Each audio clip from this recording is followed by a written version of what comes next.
సప్తవర్ణాల సమ్మేళనం హోళీ. మిఠాయిల్లో రారాజు మన ఆలి. అకేషన్ ఏదైనా ఆలి మిఠాయిలతోనే. వేదిక ముందున్న రెండు రాష్ట్రాల జన సైనికులకి, వీర మహిళలకి ప్రత్యేక ధన్యవాదాలు.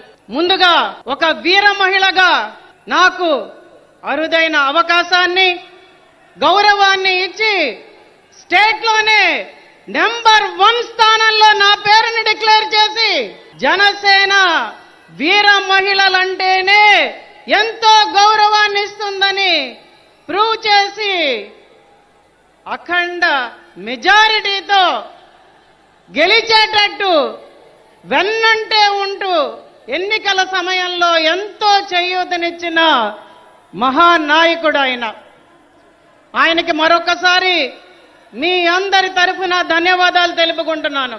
ఇంకా నెల్లిమర్ల నియోజకవర్గంలో జనసేన గెలవదు, ఆవిడ రాదు అని అందరూ అంటుంటే ప్రపంచ నలుమూలల నుంచి జన సైనికులందరూ స్పందించి గెలవాలి, గెలిచి తీరాలి అని నా వెంటే నడుస్తూ అందరూ వచ్చి తమ ఓటు హక్కుని వినియోగించుకున్నందుకు మీ అందరికీ సభావేదిక మీదుగా ఇంకొకసారి ధన్యవాదాలు.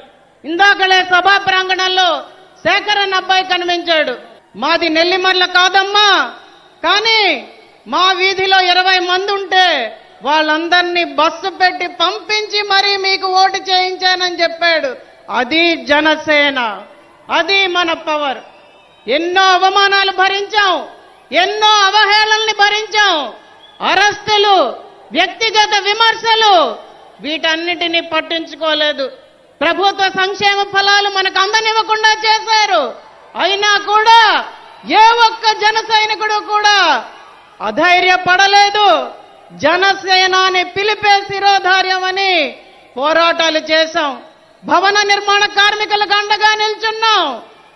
రైతు గర్జన చేసి రైతులకి సంఘీభావం తెలియజేశాం.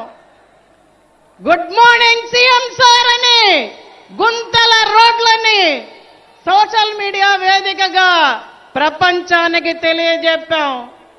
ఎన్నో కార్యక్రమాలు చేశాం, ఎన్నో పోరాటాలు చేశాం, ప్రజల కోసం నిలబడ్డాం.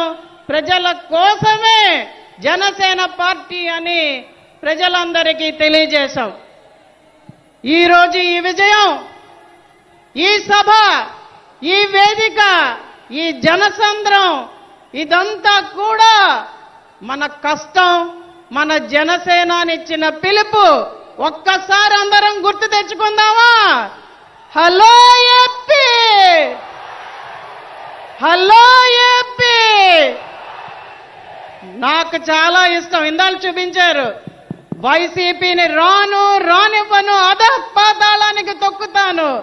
ఆయన మళ్ళీ ఈరోజు ఆ డైలాగ్ మనందరికీ వేదికగా చెప్పాలని జనసేనాని కోరుకుంటున్నాను.